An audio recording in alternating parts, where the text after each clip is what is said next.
Hi, welcome to my channel, Math Made Easy with Laurel. I'm Laurel, and in this video we're going to take a look at how we reduce fractions. In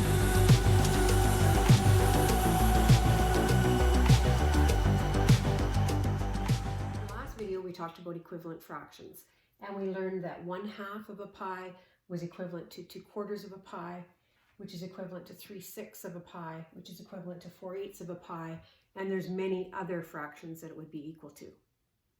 So typically when you are working with fractions, you want to write your fraction in its simplest form. It means it's the lowest numbers.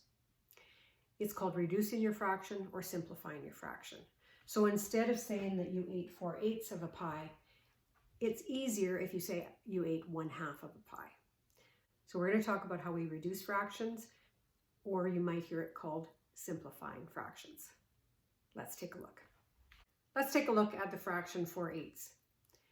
If we wanted to reduce it, we look to see if there's anything that will divide evenly into both the numerator, which is the top number, and the denominator. And if there is, you're going to divide both the numerator and denominator by that number. You may not see the largest number that divides evenly into both the numerator and the denominator, and that's fine. For example, maybe you only notice that 2 would divide evenly into the numerator and denominator of this fraction. So you start there. Just like you can multiply the numerator and the denominator by the same number and the value stays the same, we can divide the numerator and the denominator by the same number and the value stays the same. So if I divided by 2 in the numerator, I have to divide by 2 in the denominator. So 4 divided by 2 is 2, 8 divided by 2 is 4. Then you look to see if, again, there's any number that can divide evenly into both the numerator and the denominator. In this case, 2 divides evenly into both, so we're going to divide by 2 again. Divide the numerator by 2, divide the denominator by 2.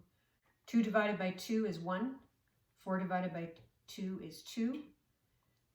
So that's a reduced fraction, and again, you ask yourself, is there anything that would divide evenly into both 1 and 2?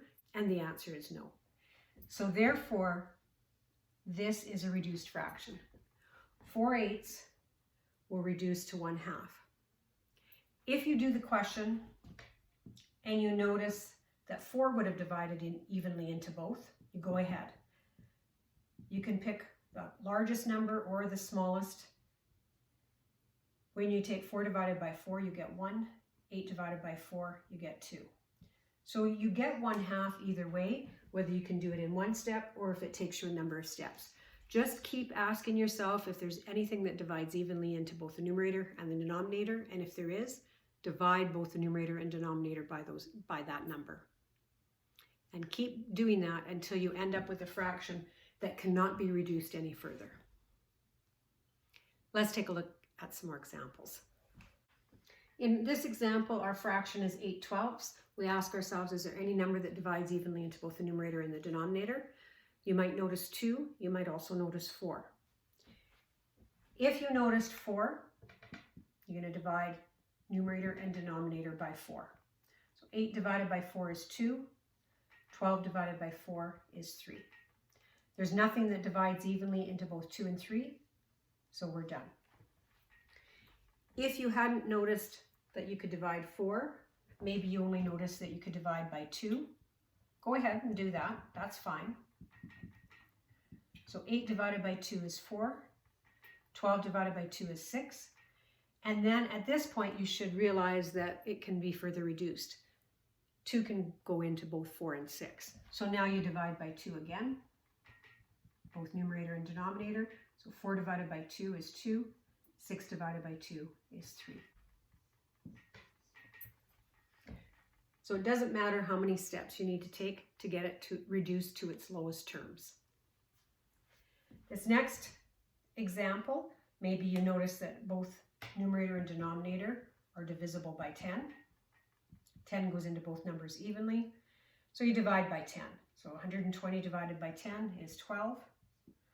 150 divided by 10 is 15. You look to see what you have. Hopefully you recognize that both 12 and 15 are divisible by 3. So you can divide both the numerator and the denominator by 3. 12 divided by 3 is 4.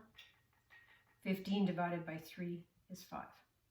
There's nothing that divides evenly into 4 and 5, so you are done.